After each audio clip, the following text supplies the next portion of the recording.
आप सभी ने अवश्य ही जो स्विमिंग पूल होता है वो देखा होगा। तो जो स्विमिंग पूल है उसी के आधार पर ये महास्नानागार जो है वो बनाया गया था।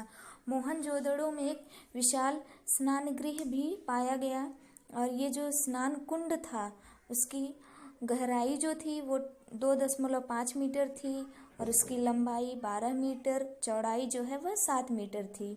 कुंड का पानी रिसने न पाए इसके लिए उसे भीतर से पक्की ईंटों से बांधा गया था। जो पक्की ईंटें होती हैं वहाँ से पानी जो है अगर पक्की ईंटें रहेंगी तो रिसने नहीं पाएंगी, इसलिए वो पक्की ईंटों से बांध दिया गया था। उसमें उतरने की व्यवस्था थी, जैसा कि आप देख रहे हैं सीढ़ियाँ बनी हुई हैं। आज भी अगर हम कोई धार्मिक स्थल पर मंदिर वगैरह होते हैं, देखिए आप जाएंगे तो वहाँ पे इस तरह का स्नान कुंड जो है वो बनाया जाता है। वहाँ पर उतरने के लिए सीढ़ियाँ भी होती हैं, तो वहाँ पर सीढ़ियाँ भी बनाई गई थी, तो उतरने के लिए उनको व्यवस्था भी थी। और समय समय पर पानी जो है वो बदल दिया जाता था। तो ये जो पानी बदलने का कार्य जो है वह सिंधु नदी से किया जाता था। सिंधु नदी से जो पानी आता था साफ पानी, उसको स्नान कुंड में रख लिया जाता था और जो पहले का गंदा पानी होता था वो पहले निकाल देते थे, फिर नया पानी जो है वो सिंधु नदी के माध्यम से इस स्नान कुंड तक पहुंचाया जाता था। हड़प्पा संस्कृति के जो लोग थे उनका जनजीवन कैसा था उसके बारे में हम देखते हैं। हड़प्पा संस्कृति के जो लोग थे वो खेती करते थे। कालीबंगा में जोते हुए खेत का जो प्रमाण है वह मिलता है। कालीबंगा के लोग जो हैं विभिन्न फसलें उपजाते थे, जिसमें गेहूँ, जौ प्रमुख फसलें थी। राजस्थान में जौ की खेती अच्छी होती थी, गुजरात में मड़ुआ की फसल अच्छी होती थी। इसके अतिरिक्त उन लोग मटर, तिल, मसूर आदि फसलें उगाते थे। हड़प्पा संस्कृति के लोग कपास से अवगत थे, इसके बारे में उन्हें जानकारी थी। तो कपास से क्या बनता है, कपड़े बनाए जाते हैं, तो इनको कपास के बारे में भी पता था। हड़प्पा संस्कृति के लोग, जैसे हमें खाने के लिए विभिन्न फसलों की आवश्यकता होती है, हमें किन किन फसलों की आवश्यकता होती है, गेहूं की, जौ की, मटर, तिल, मसूर, फल हैं उसकी आवश्यकता हमें पड़ती है। फिर साथ ही साथ हमें जो दूध दही है उसकी भी आवश्यकता पड़ती है। तो इन लोग भी पशु पालते थे और खेती भी करते थे, तो इसके माध्यम से इनको जो खाने की वस्तुएं थी वह उपलब्ध होती थी। उत्खनन में पाई गई मूर्तियाँ, मुद्राओं पर अंकित चित्रों और कपड़े के अवशेष आदि के जो प्रमाण मिलते हैं, इससे हमें ये पता चलता है कि वो लोग वस्त्र भी बुनते हैं। तो जैसा मैंने आपको बताया कि कपास का उपयोग वस्त्र बुनने के लिए किया जाता था। स्त्री पुरुषों की वेशभूषा में घुटने तक का वस्त्र, मतलब इनका जो कपड़ा होता था वो घुटने तक का होता था, एवं ऊपरी दोपट वस्त्र का समावेश भी होता था। दोपट मतलब जैसा गमछे जैसा होता था, उसको वो ऊपर से डालते थे। तो आज भी हमारे पास तो आज के समय में बहुत सारे जो वस्त्र हैं वो उपलब्ध हैं, चाहे ऊन के हों, सिल्क के हों, चाहे वो कॉटन का हो, चाहे हमें मतलब साड़ियाँ हैं, सूट हैं, कुर्ता पैजामा है, पैंट है, शर्ट है। तो उन लोगों के पास इतनी सुविधाएं नहीं थी, लेकिन फिर भी इनको कपड़े बुनने के बारे में जानकारी थी। यह हमें इसका प्रमाण भी हमें मिलता है। उत्खनन में विभिन्न प्रकार के गहने आभूषण जो है वो पाए गए हैं। वे गहने आभूषण जो है स्वर्ण, सोने के, तांबे के, रत्न के, सीपियों के, कौड़ियाँ, बीज आदि से बनाए जाते थे। तो बहुपरतों वाली मालाएं, जैसा आपको दिखाई दे रहा होगा चित्र में, अंगूठियाँ, बाजूबंद और कमर बंद, करधनी जैसे आभूषण जो हैं वो स्त्री पुरुष दोनों भी पहनते थे। आज के समय में भी हम सभी ये आभूषण पहनते हैं। और आपकी जो मम्मी होंगी वो चूड़ियाँ पहनती हैं, तो उस समय की जो महिलाएं थी वो भी भुजाओं तक की चूड़ियाँ जो है वो पहनती थी। यहाँ पाया गया वैशिष्ट्यपूर्ण एक पुतला हड़प्पा कालीन कला का उत्कृष्ट नमूना है। उसके चेहरे का प्रत्येक भाव बहुत स्पष्ट है। यही नहीं बल्कि उसके द्वारा कंधे पर ओढ़ी हुई शॉल तथा उस शॉल पर अंकित त्रिदल की नक्काशी बहुत ही कलात्मक ढंग से दर्शाई गई है। ये है हड़प्पा कालीन कला का नमूना। ये देखिए जो शॉल इसने ओढ़ा है, इसमें किस तरीके के त्रिदल की नक्काशी है, मतलब फूल होते हैं उसके 3 दल जो हैं वो दिखाई दे रहे हैं। इसके चेहरे का जो भाव है वो भी स्पष्ट हमें दिखाई देता है।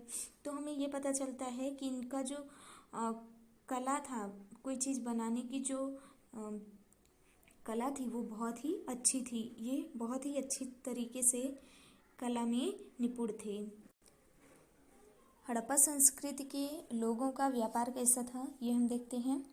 हड़प्पा संस्कृति के लोग भारत में तथा भारत के बाहरी देशों से व्यापार करते थे। मतलब इनको किसी भी चीज़, हमें आज के समय में अगर किसी भी चीज़ की आवश्यकता पड़ती है तो हम दूसरे देशों से मंगाते हैं। जैसे हमें डीजल वगैरह की, पेट्रोल की या फिर केरोसिन वगैरह की आवश्यकता पड़ती है, या फिर कोई भी तेल हो गया, या फिर हमें खाने के लिए कोई भी चीज़, मान लीजिए दाल की कमी हो रही है हमारे देश में, तो हम दूसरे देशों से मंगाते हैं। वैसे ही ठीक उसी प्रकार से अगर किसी देश को और उनको किसी भी चीज़ की कमी होगी तो वो हमारे देश से मंगाते हैं। तो इस तरीके से उस समय के जो लोग थे वो भी व्यापार करते थे।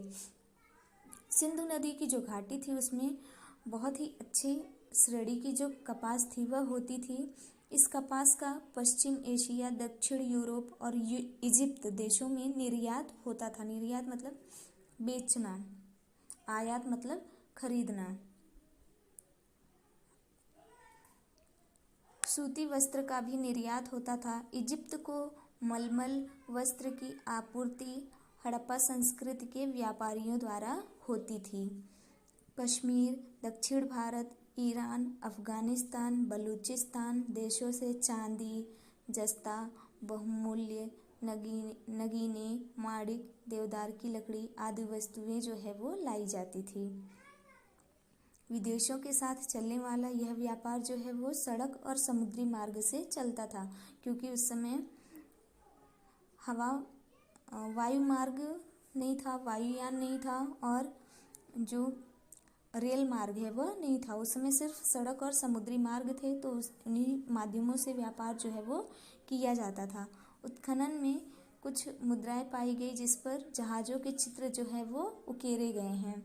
लोथल जो जगह था वहाँ पर विशाल बंदरगाह जो है वह भी पाया गया है। हड़प्पा संस्कृति का व्यापार जो है अरब सागर के तट से चलता था। अरब सागर का तट जो है भारत के पश्चिम में है। तो इस तरीके से इन लोग व्यापार जो है वो करते थे। हड़प्पा संस्कृति के हाश के कारण, ये देखिए लोथल का बंदरगाह है, अवशेषों के कुछ अवशेष मिले, उसके आधार पर इसकी फिर से रचना की गई है। सिर्फ हमें इतिहास को समझने के लिए इस बंदरगाह की पुनर्रचना जो है वो की गई। हाश के कारण, निरंतर आने वाली बाढ़। कुछ लोगों का मानना है कि बाढ़ के कारण यह संस्कृति नष्ट हुई, तो कुछ लोगों का कुछ इतिहासकारों का यह मानना है कि बाहरी समूहों के हमले हुए, मतलब कोई दूसरे देश के हमले हुए, इसकी वजह से। कुछ लोग ऐसा भी मानते हैं कि व्यापार में घाटा होने लगा तो इन लोग जो है जगह छोड़कर जाने लगे।